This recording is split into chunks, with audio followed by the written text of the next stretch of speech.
With the new two-pot system that's coming into effect on the 1st of September, everybody wants to know, how much can I draw? How much tax am I going to pay? How is it going to impact me?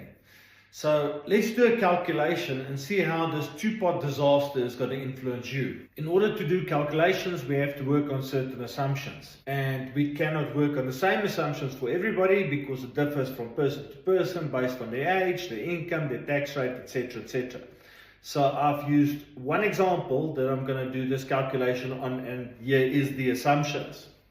Let's assume that you are a person of the age of 35. You have 300,000 Rand in your fund.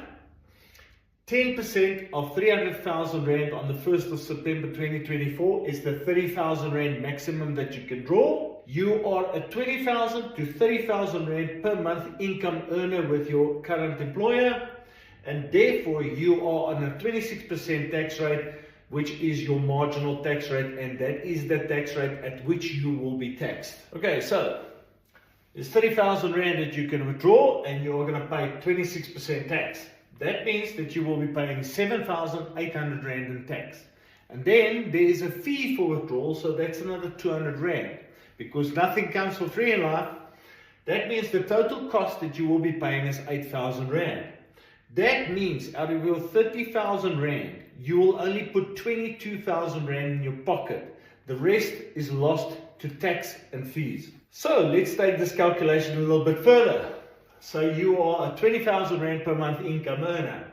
You contribute 15% of your gross income towards your retirement funding, meaning your pension fund or your provident fund. This can also be a retirement annuity if it's in your personal capacity. That means you are contributing 3,000 Rand per month to your retirement funding. And let's assume that you are increasing this by 6% per year. Just for the calculation purposes, we assume that your salary increase per year is 6%.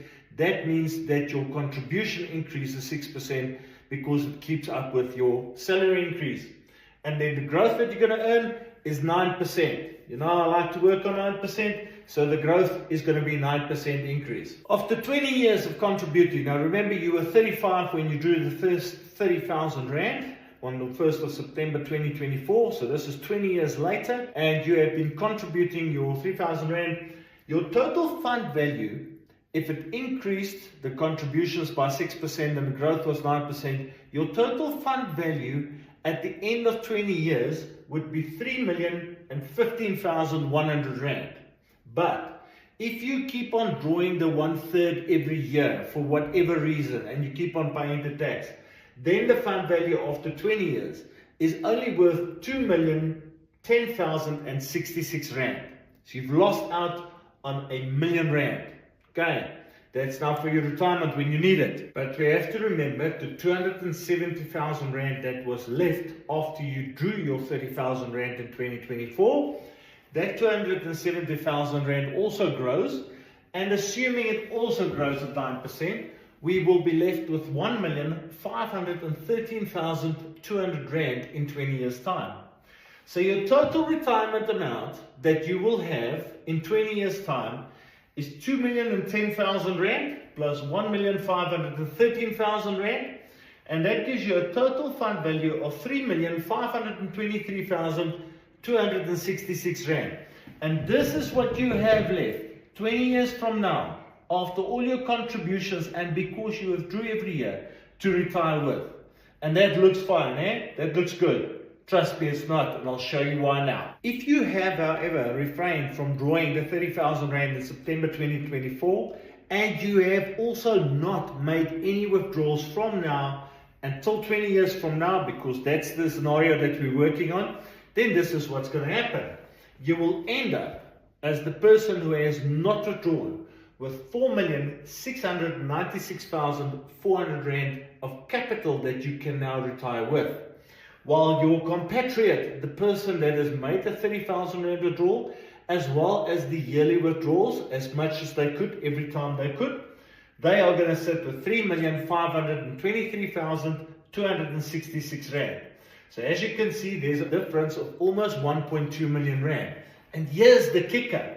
The person over here can still draw 1/3 in cash, of which 550,000 Rand is tax-free, 200,000 rand taxed at 18%, and that's how we go with the sliding scale. This person here cannot draw 1/3. There is no cash to be withdrawn. There is nothing left in the savings pot. So this person can only start taking an income. There's nothing tax-free left here. And all the withdrawals that has caused you to have 1.2 million rand less than the person who did not withdraw, all of those withdrawals you pay tax on. So you pay tax for every cent you drew. This person never paid tax, and at retirement they're going to get a big lump sum that's going to be tax-free. Let's take it one last step. Okay, up to the last step of our little calculation. So the person who has not withdrawn has got 4.69 million rand of capital. Let's assume that person starts taking a 6% income. Their income in retirement is 23,482 rand per month, while the person that has made withdrawals every year has got 3.5 million rand in their retirement fund. At a 6% income, they're only getting 17,616 rand per month income. So, ladies and gents, I don't know where you want to sit in this equation, but I know where I want to sit. I'd rather have the bigger capital amount when I get to retirement and know that I'm safe. I'd rather not pay all the tax. I'd rather be the person who knows that I'm going to be comfortable in my retirement rather than worry that I don't have enough money. There's the sums. And for every person, like I say, it's going to be different. But please, if you want us to do a calculation for you and you want to understand this better, you're welcome to give us a call. Our WhatsApp number is in the profile as well as our website. More than welcome to make an appointment, and we will show to you why it's not a good idea to take your money when it comes to two-pot system. I hope that helps. All the best. Bye-bye.